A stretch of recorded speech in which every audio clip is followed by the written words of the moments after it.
Hi, everyone. Hi, Linda. Hey everyone. Is Linda and Arlene. Welcome. So we're moving on in January, which is, of course, new beginnings. January represents. So it's out with the old. So as we move along, it's about our last episode was about resolutions and new beginnings and getting rid of the old and that. And that also represents change. And how do we feel about change? Well, some people can't deal with it. I've lived my life having to change. I've had to get rid of whole houses and, I've been through divorces. And so I've learned not to be in a resistance towards change, but change can be really good. Well, I say my thing is change equals life. There you go. Change equals life. If we are stagnant and frozen in time and place, it's like death. You just shrivel up. You're not moving. You don't move forward. Yeah, I'm always moving forward. Right. We're a bunch of atoms, right? And an atom, one pushes the other, to make that change. We need that. That's what life is all about. Somebody said on some show, motion is life. Yeah, it's the same thing. Motion is life. The other thing is look at nature, right? Because we go through, it's the seasons, right? Everything has like a tree will go through, a flower goes through its process, butterflies, everything, all of nature. And that you need that for growth to grow. Or if not, you're just stagnated and stumped. And change, we make it as hard. It could be as hard as it could be. But and going through, there's some really difficult changes, with loss and things like that, death. When things end, whatever the end is, I equate end to like a death.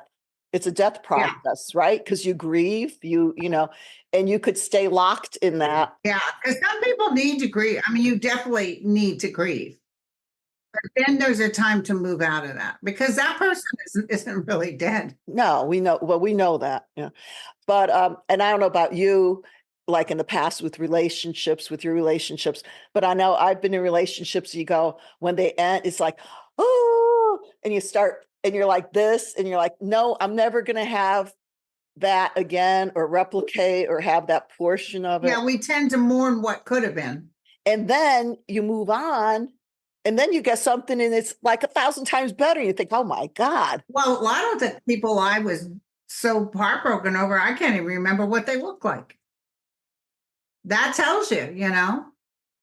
But I had a lot of trouble in love, and I realized I didn't love myself. If you don't love yourself, how can you expect others to love you? And I never wanted a good, strong man who was with it. I always wanted someone I could rescue. Ah. So, in my book, I'm not talking about my book will be out in January, the end of this month. I'm not talking about the relationships I've had because I don't want to go there and phobic on that. I just say, if you don't love yourself, you're never going to have a good you got to have a good relationship with yourself, which just finally started happening for me. Well, I say that also. And for if you have children, the best gift you could give your child is to love yourself and be happy. If you're happy, it's the fountain and it's pouring out, and they see that. Yes. They see that and they want to emulate that. But if you're not, exactly. Yeah, both my parents were depressed, especially my mom. Oh yeah, yeah.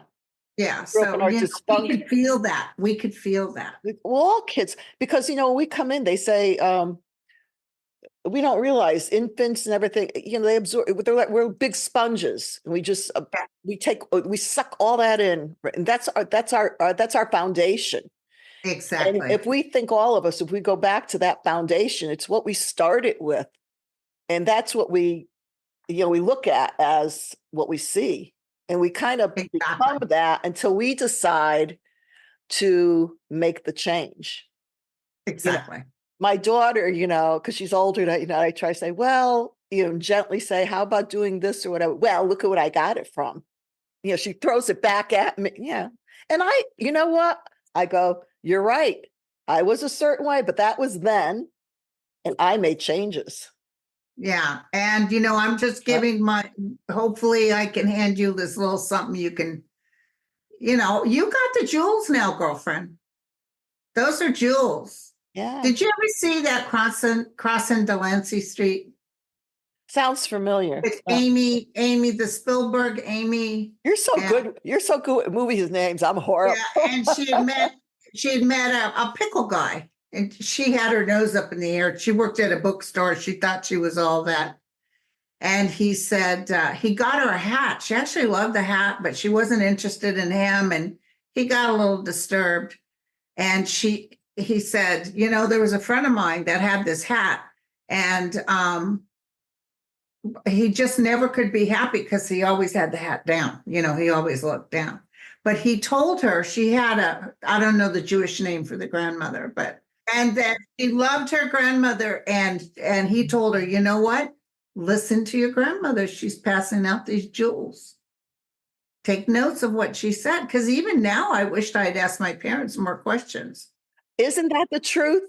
That is the truth. Because, growing up, I could think all of us, we look at our parents and go, they're dum-dums, or they're this, or I don't like them. I wish they were different, and blah, blah, blah. But now I think back to things that they said that I thought was really crazy. Well, some of the stuff they did say was crazy. But some of the things I'm thinking, wow, they really, because they lived it, and it was their metaphors in that for life that really, hit home. Yeah. So going back, we need change to move, and it's as difficult as we make it to be. It doesn't have to be. And the thing, like you said, also, we need to get out of our own way. And don't be like this. Where is it? Where is it? I've had women I read, and I could see a man coming in their life, and they're like, well, did I miss him? Where is it? It's almost like you put yourself in a state of resistance. Relax, breathe, live your life. He will And come. as you know, spirit time, you call it the realm, I call it angels. We all have our different words for it. Their time isn't our time. Exactly. There's no time, actually. We put time here in this linear world. When I had my angel shop, and I used to have, I used to facilitate workshops and everything. I would do a circle every week. And back then, this is like, it's going to be 20 years. Yeah, 20 years ago. It's that I actually closed. And these things used to come out, and I did research, but they would just flow through me from used to call the realm for my angels. And they said, this world, how it's changing. And that they said, people are going to be seen for who they are. They used the phrase, they said, the masks are going to be coming off. So we're going to see the person, the true, the lies, the deception, everything. Well, that was then. I thought, okay, this is going to happen like in a year, in 2 years. Hello, fast forward. That was 20 years ago. And guess what? It's happening now. I know you do all the political thing. We're not going to do that. But with the political arena and everything, the masks are, this horrific crazies that are happening, but they're coming off. People being seen for underneath of who they really are. People don't like to deal with who they really are. Yeah, whatever it is, good, bad, evil, whatever. They're being seen. It's being seen. It's being seen. Exactly. So we're seeing that. We don't like it. We don't like it because we think it should be a certain way, and it's not. It's not. So most of us, I think all of us, we run in thought, word, and action. And most of us as humans, we live in thought and word. We could think something, we could say it. Okay, let's just use an example. I'll go back to the diet thing. Okay, so you're thinking about, oh my God, I did this. Okay, well, I'm going to be good now. I'm going to start eating healthy, whatever that represents. So you have the thought, you say the words, you could talk to people about it, but then do you do the action? That's where we fall short. There you go. Thought word, you need the action to push it through. So a lot of times we're trying to create something like, say, like the perfect relation, whatever, if there's perfect relationship or a job or whatever. So we have an idea or whatever. And then you have to do the action part. It's not just I had a lot of women that would say, oh, well, I'm going to wait for Mr. Right to just fall into my lap. Well, yes, that could happen, but you have to do your part. When I finally made a decision that I wanted another relationship, and it was a conscious choice, I thought I wanted a healthy male-female relationship before I left this planet. And it was work. And I started going, I was going out like 3 times a week meeting people. It was bad. Yeah. And I would meet them at this restaurant, and the waitresses used to look, they did like a double take. And one day I went in with my girlfriends. I said, hey, listen, I'm not a hooker, but I'm meeting, because they saw me with these different guys each week. Right. But, Is that how you met your current husband? I did. I met him on, believe it or not, Plenty of Fish. I met him online. We'll talk about that in the next thing about manifesting. But yeah, that was funny. But I met a lot of frogs along the way. Oh, yes. A lot of frogs. But it's like I was educating them as I went out with them.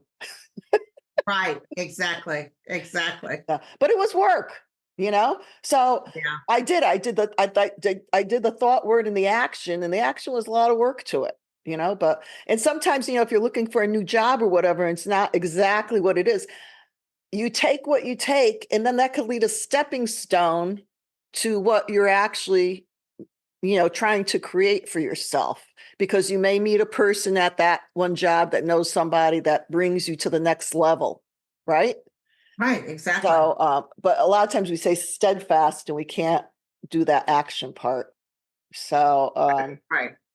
Yeah. So we fall short on the action, which is the movement, and let go of the past. And as you say, like Eckhart Tolle says, right? Be in the present, be in the now. That's the only thing that'll save humans. And it's so simple, but people just always are in their own heads. You want to identify with something, you want to be acknowledged, but we're all part of the same energy and the omnipresent energy. And so if people can just get out of their own way, and it's not all about me, relax, take a breath, know that they heard your prayer, and allow it to come. Allowing is a very big thing. Letting go. Yeah, we'll talk about that next. So being in the now, I heard a good analogy. They said a good analogy is, in a car, you have what's the difference between your your mirror, your rear view mirror, and your windshield. So the rear view mirror is only this big, and that's looking in the back at the past, and the windshield is huge. It's huge. It's that's a great analogy. It's a big expanse of the horizon, right? So you can either stay there looking this way, or you could be here and waiting for it to come. There you go, girlfriend. Right? I love it. Yeah. So I know, folks, this may sound quirky with these little things, but you remember these little things, and it's a good reminder for all of us. It's a good reminder for me to hear it, because I fall short. My husband always reminds me of that. Now that we're doing this, the YouTube podcast, he goes, it's like every other day, he goes, well, put that on your podcast. There you go. Let everybody hear you say that. And I go, well, I'm human. Well, we're not human, we're spirit, but I'm in this human existence for right now. In this human form. Yeah. The human form for right now. So anyway, so we're moving along here. And as we always say, be the change you want to see. That's right. Be the change. That's what we were talking about, the change. So what you want to create and see, be it. And what you want in the world, you want peace, be peace. It's the simple little things. We think, what we do, our actions, it's like a bucket. It's like being a little bit pregnant. You're pregnant or you're not pregnant. You're not, so you put your energy and you're talking this way, or, you go through the drive-through to pick up your prescription. They're not quick enough for you. You're going, well, you're putting that energy out there, and it's going into the cesspool. It does. The political cesspool. It's going into all that stuff. You've got to, and the other thing that would just liken to itself is drawn. You cannot create what you're not. So if you're constantly going in circles about things, you can't attract it. Just like if you always say, sure enough, I'm broke. And you fear the money factor, guess what? You keep creating exactly what you're Yeah, thinking. there's the line that says, what you resist persists. Isn't that the truth? What you resist persists. Right? I mean, I think about it. It's true. When you're like fixated like this and you don't want to do the change, it keeps coming. You know, that's what you're in. And I don't know about you, but I know in my life, you know, more so in the past than that, when I was always like angry with stuff and everything, I'd end up like hurting myself. You know what I mean? I'd kick my foot, you know, I'd bump my foot, or, you know, when you're doing something, you're trying to make a meal and you're working fast and you're thinking, oh my God, I have to get this done. Nothing would turn out right. It's like Something. Yeah. you just, that energy just spirals, you know. Yeah. So, yeah, the whole thing is to try to relax and breathe and, you know, go through it. So yeah, like we said, so be the change you want to see. And from our hearts to yours, we love you guys and love yourself. And And it's easier said than done. It's a feeling. Like I've had people really don't honestly know what joy feels like. And so I've had to put them, I say to them, is there anything, like for me, it'd be meeting Gerard Butler. Is there anything we're putting that on Linda's vision board. So is there anything that you can go into it and feel it, taste it, and smell it? Like there's been incidents in my life, oh, I can go right back into some real happy times. If you can do that, if you can pretend and psychically imagine whatever it is you would like, it causes a joy. So what that does is it creates more of the same. So you've almost sometimes got to go into like a fantasy. Yeah, pretend. They say pretend until you make it. Yeah, it's true. What you want to create, put it out there. Like, because we're all in this schoolhouse. It's a play. It's a drama, and we bring Right. in different players at different times. We spin around, but we go. I think we go with the same soul groups and the families. You know, you may have been my father in another life. I may have been your husband. You may have been my. You know what I mean. You might have been my child. I might have been your child, and you know, that's what it is. Yeah. So you pretend, and until it comes to be. You know. Yeah. So and the pretending doesn't hurt. Let me tell you. Hey, listen, there's an Olympic ice skater that talked about when he was young, he'd fantasize about winning the Olympic medal. He would be there psychically. He would imagine it. He said he always had that fantasy, and it came true. Our thoughts. Well, you know who else did that? Jim Carrey. And he wrote that check for $1 million and folded up, had it in his wallet. Well, he made over $1 million, but he had that there, and it showed. We should have him on. He's spiritual. But you know what you said about some people don't know joy, and I wonder if you said to them, how about I think for most people, like a newborn baby. I mean, when that, you know what I mean? Seeing a newborn, because there's some really sad or energy. or a puppy or a kitten, right? Some people that really didn't have a good upbringing, and so they have a terminal sadness. Yeah. Well, they don't know how to move out of that, and they keep playing that. You play that record over and over. It etches in further. And I said, well, you know, I sat with people crossing over in hospice, you know, it could be 90 years old or whatever, and they have recall of something that happened to when they were 5 years old. They'll talk about. Oh yeah. Right? They go back to that. Just vividly see it. Yeah. If they haven't healed and healed that part, they go back to that. They go back to those wounds. Yeah. We have those wounds. We all do. So we all do. But we love you guys. Love yourself. And love yourself. Thank you for listening, watching, and subscribe to us, please, and write to us. Let us know what you think. All nice things. Any ideas for the show? And nice, yes, things you want to hear about. Sounds good. From our hearts to yours. always enjoy, love, peace, inner peace. If you have that, man, you have it all. There you go. Till next time. Bye. Bye, honey. Love you.